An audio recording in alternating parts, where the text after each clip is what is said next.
Good morning, ladies and gentlemen. Welcome back to the RR Show, the best show on the internet. It's so good to have you here with us.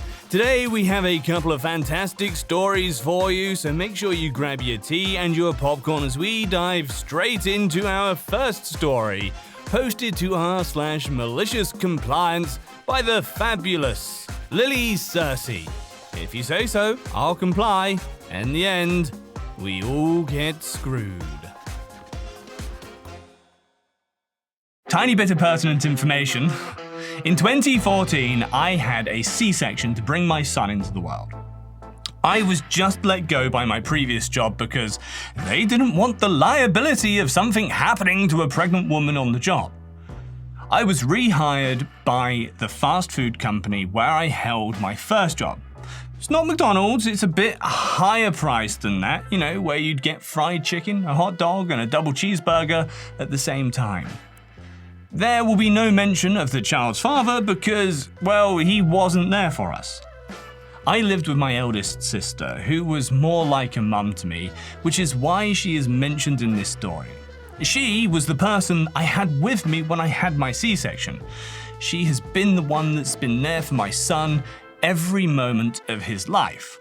My doctor said that if I was going back to work before his recommended 4 to 6 weeks of healing time and rest, that I had to be on very light duty, and that I was not to lift more than the weight of my son, which was about 6 pounds at the time. So, the story. I was rehired by a fast food company that was always extremely busy at each major point in the day. Lunch made over $800 between noon and 1 p.m, and dinner made over $700 from 5 p.m. to 6 p.m. Of note, the only reason I was rehired was because the hiring manager loved me to pieces.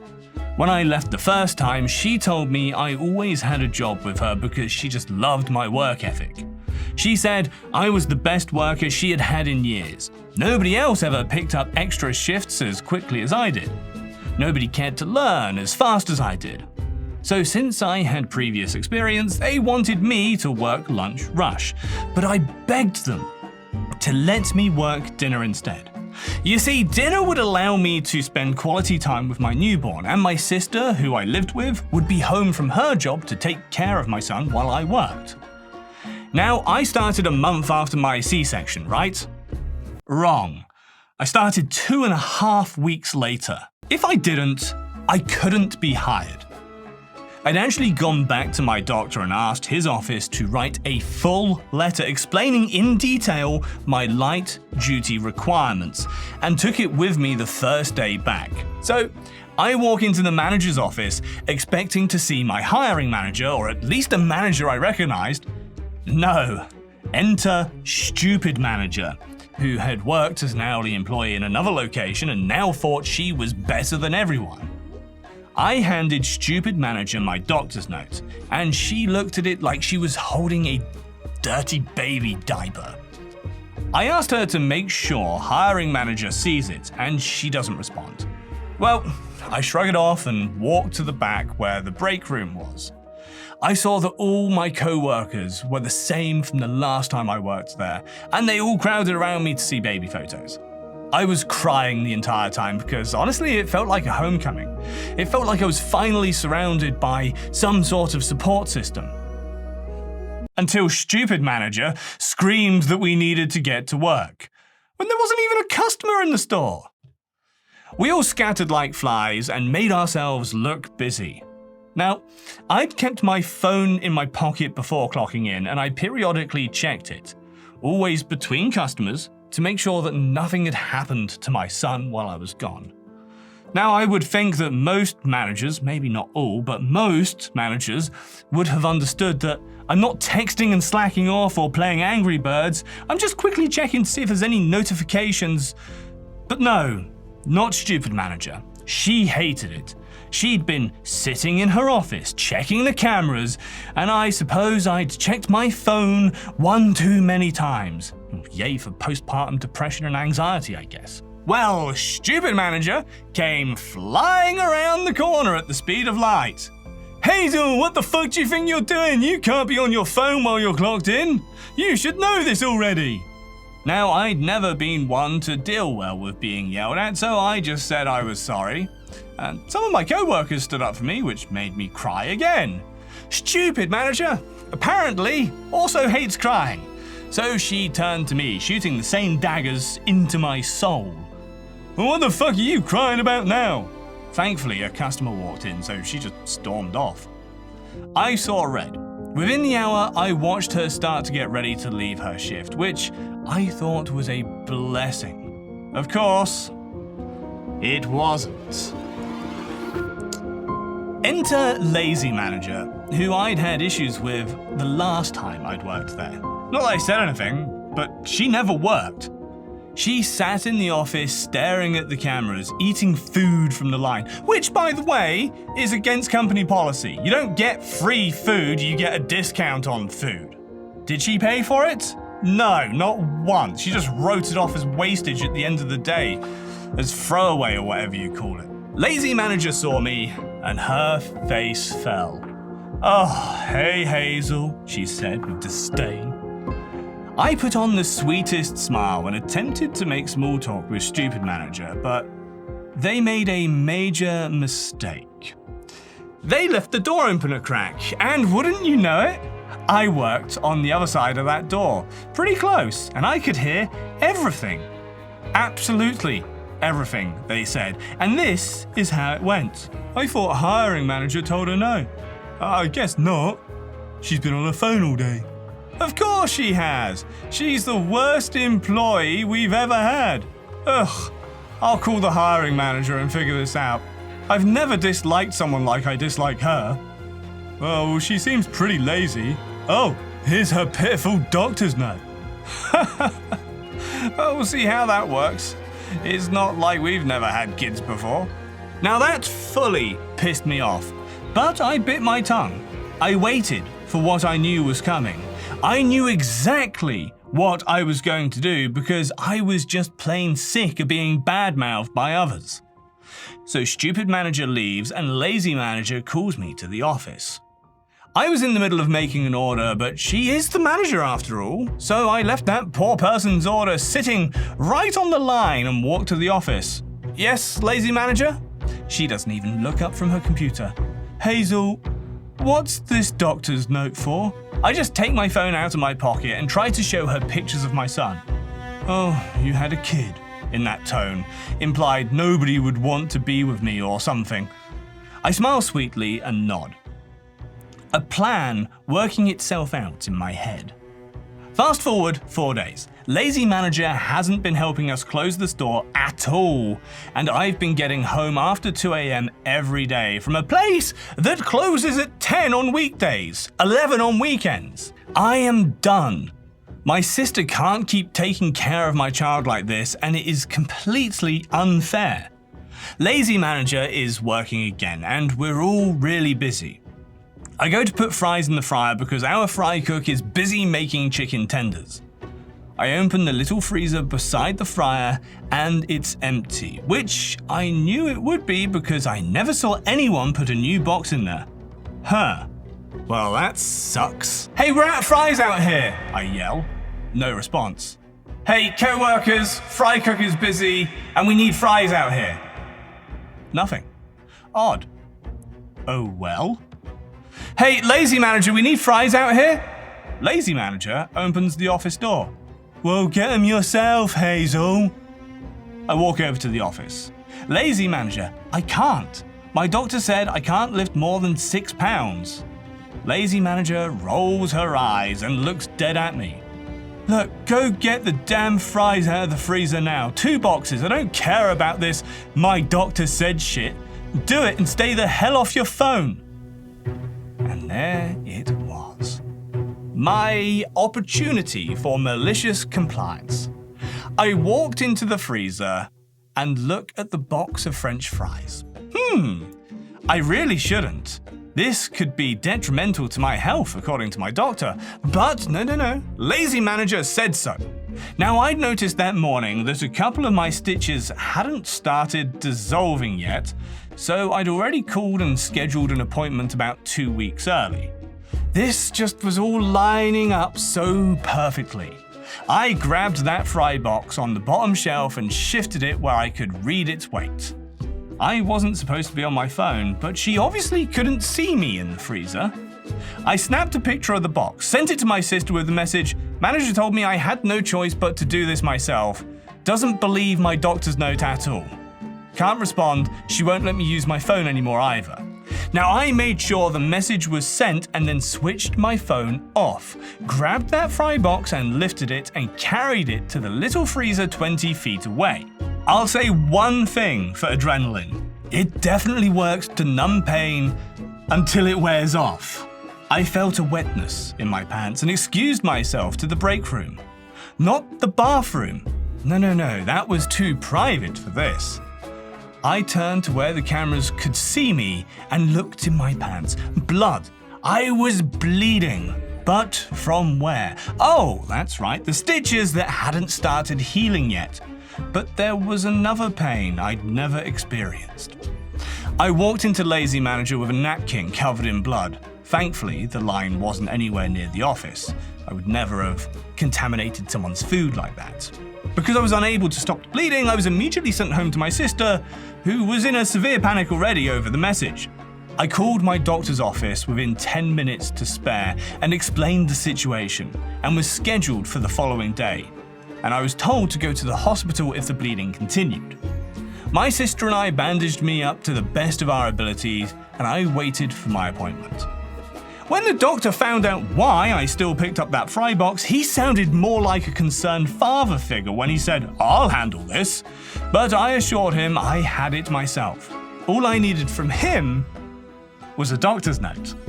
You see, I'd found out that hiring manager, who was also the store manager, who was lined up to become district manager, had come back from vacation. She was actually scheduled for the following day that I was supposed to work. I waddled into the store in uniform, doctor's note clutched in one hand, the other grabbing every solid surface it could to absorb some of the shock of movement. She took one look at me and guided me to a chair in the break room, concern written all over her face. "Hazel, what happened?" So I told her everything. She asked me if I gave either manager a doctor's note, and I said I had. She couldn't find it, but she didn't need to. What Lazy Manager and Stupid Manager didn't know was that my sister had a printer that could scan documents, and we had a weird feeling that we would need a copy of the first doctor's note. So not only did I have a new note clutched in hand, but stapled to it was a copy of the original note that told the managers that I was supposed to be on light duty, because if I ripped a stitch, it could lengthen my healing process. The new note explained that since I was not given light duty, I not only ripped a stitch but pulled a few muscles in my lower body. When hiring manager read both notes, she was furious. She checked the schedule, and when she saw neither of the other managers were working, she called them both in for a meeting. She asked me if I would stay for said meeting and that I could sit in the office in her comfy desk chair while we waited. I took that seat and waited for the show. 30 minutes later, hiring manager was giving them an earful, telling them that they had no right to disregard doctor's orders and that they should never have told me to stop being on my phone. Turns out hiring manager had worked for this establishment when she had her youngest child, so she knew the anxiety of being away from a newborn for too long. I watched stupid manager get fired on the spot. But not lazy manager. Lazy manager was demoted to line cook because hiring manager told her she needed to relearn some humility.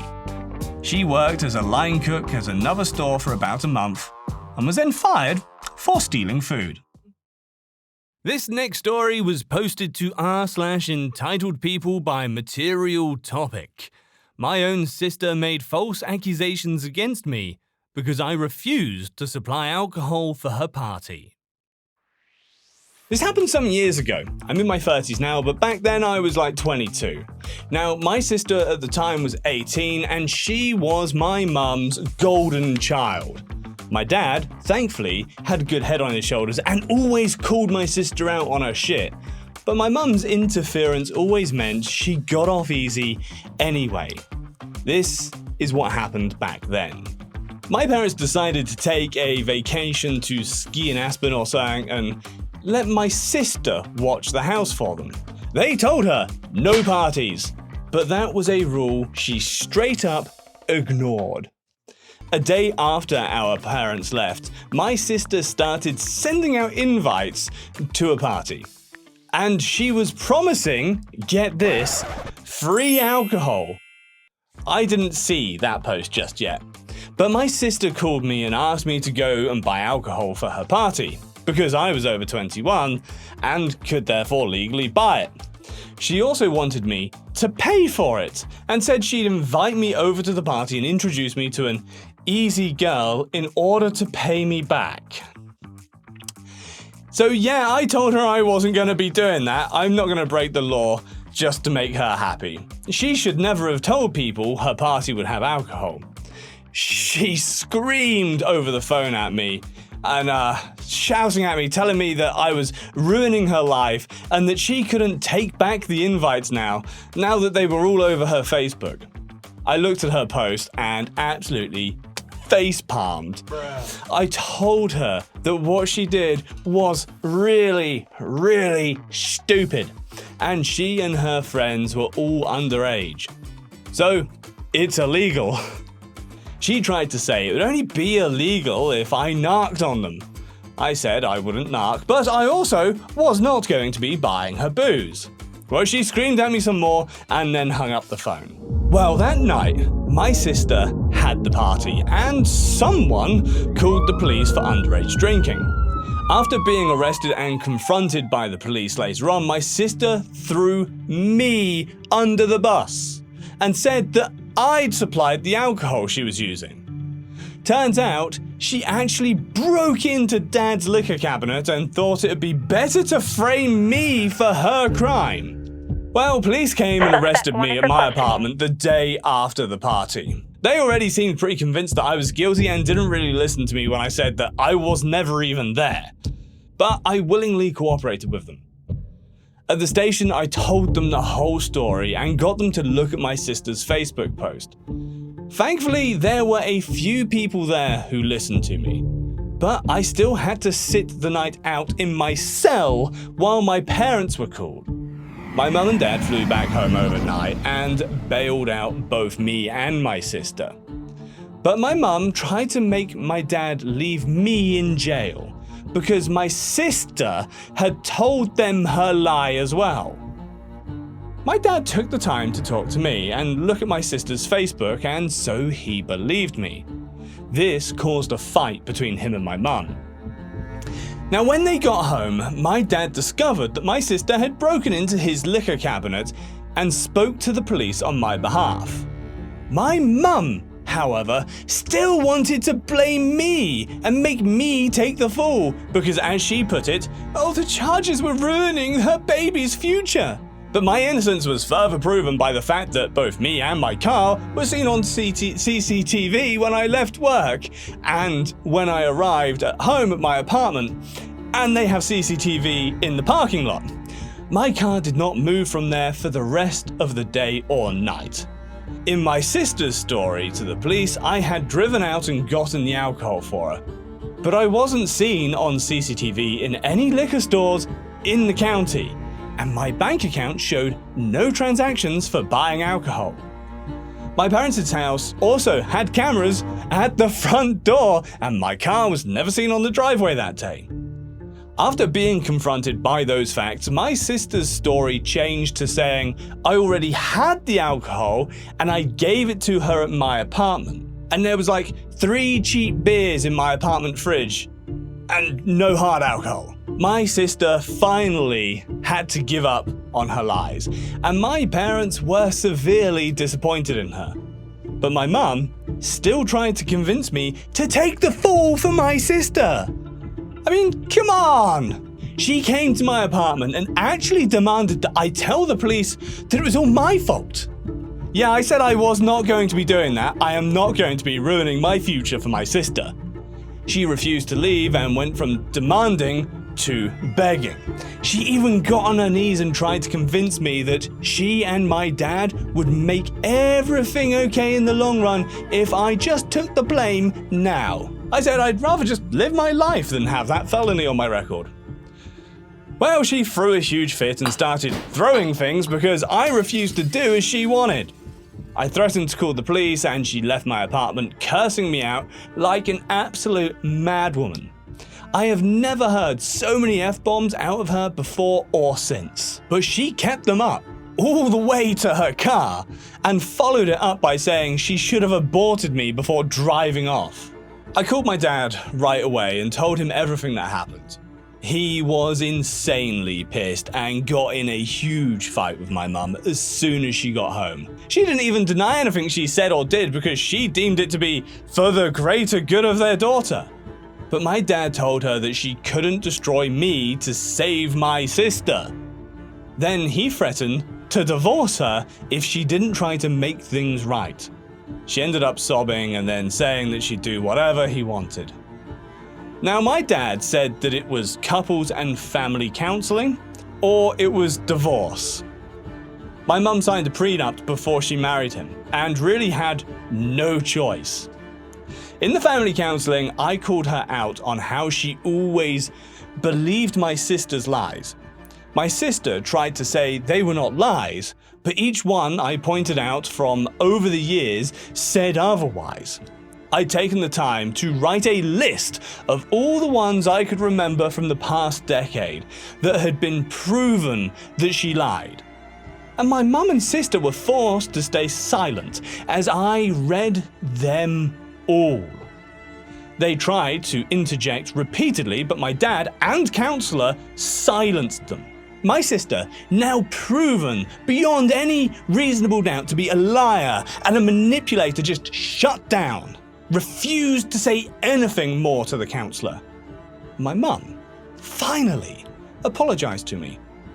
But it was obviously a forced apology because she looked so uncomfortable doing it. I told her that her apology was very fake, and after so many years of favoritism, the damage was already done. My relationship with her never really recovered because she was convinced I was guilty no matter what was said until my sister admitted the truth, and then wanted me to pretend to be guilty anyway to protect her favorite child. But nothing went her way, so she just went back to crying about it. When my sister went to court, my mum pleaded with the judge to go easy on my sister for the charges of underage drinking and giving other underage people alcohol, as well as attempting to frame me for her crime. She also resisted arrest when the police came and shut down the party. She was very drunk when it happened.